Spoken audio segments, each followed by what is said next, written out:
guys, I'm Viper and welcome back to my Malaysian Grand Prix preview quiz video. Now obviously, as per usual, I give you guys the answers. I asked you guys 5 questions earlier on in the week and I obviously give my predictions for that video. And now it's to reveal the answers of said questions that I give you earlier on the week. So without further ado, let's just get into it, shall we? So for the first question, I asked who has won more Malaysian Grand Prix? Was it Michael Schumacher or Sebastian Vettel? The answer was Sebastian Vettel, who I believe has won it 3 times, 2 or 3 times compared to Schumacher, who I believe only won it once or twice.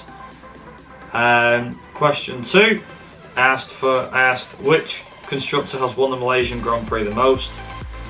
It probably come as a shock, but it was actually Ferrari, who won it 7 times.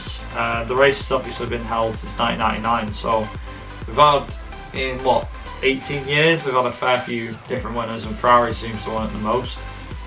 No team I don't think has got close to it, but I could be wrong. I can't remember if that's off by a hat for the Malaysian Grand Prix, so apologies for that. Question 3, I asked the Malaysian Grand Prix held the last race to be rained off. Was it true or false? The answer was true, although Japan 2014 was stopped under similar circumstances.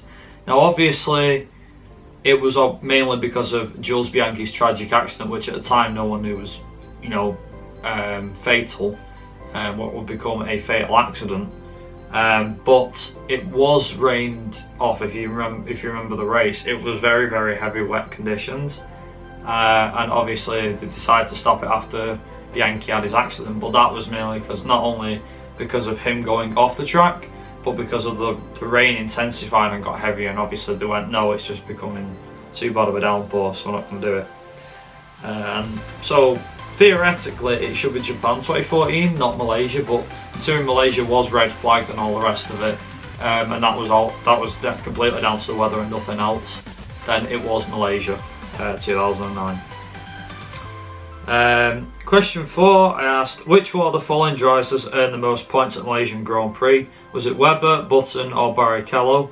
Which one of them scored the most? The thing is with this one is I found it a bit tricky, but you have to think about this from a different scale. So because some of these drivers went through the different point systems, you have to use the different point systems, if that makes sense.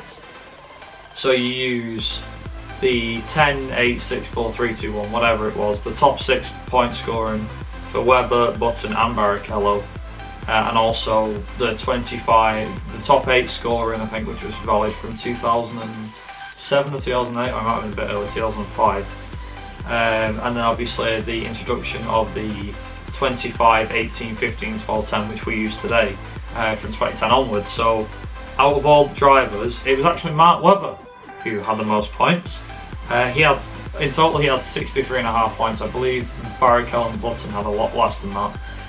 Button having the least amount, Barrichello having some like 40 something points, and Button having less than 40, I think it was like 38.5. I can't quite remember the statistics because I did it all on Notepad.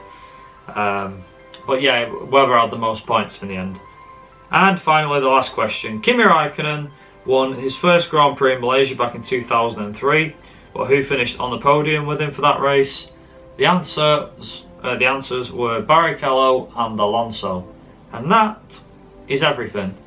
Now obviously we've got 5 races to go after this weekend. Obviously, as mentioned, it is the last race from Malaysian Grand Prix. It's going to be sad to see the race go, to be honest, from the calendar.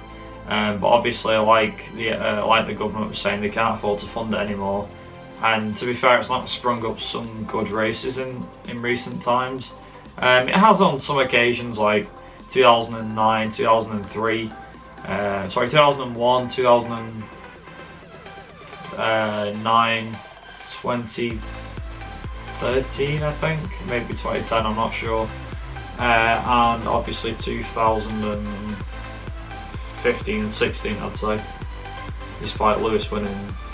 Actually, Lewis didn't win either of them, despite Vettel winning 2015 and Ricciardo winning last year. But anyway, that's been all from me. Like I said, be sure to leave a like if you enjoyed this sort of video. And obviously, I'll be back soon. I think in a couple of days' time, because obviously the next race, which is the Japanese Grand Prix, is coming up very soon. So yeah, that's going to be quite interesting. And obviously, as you know, I'll give the questions and I'll give you some predictions on that when the time comes. But as for now, hope you guys enjoy the final Malaysian Grand Prix. Hopefully it'll go out with a bang and it'll be really good. But we'll find out. And yeah, until next time, I've been Vibe Racing. You guys have been awesome watching. Don't forget to leave your scores for the questions down in the comment section below. I forgot to say this for the previous few races, but make sure to leave your scores down in the comments as to how many you got correct out of 5. And yeah, until next time, I'll see you guys in my next video. See ya.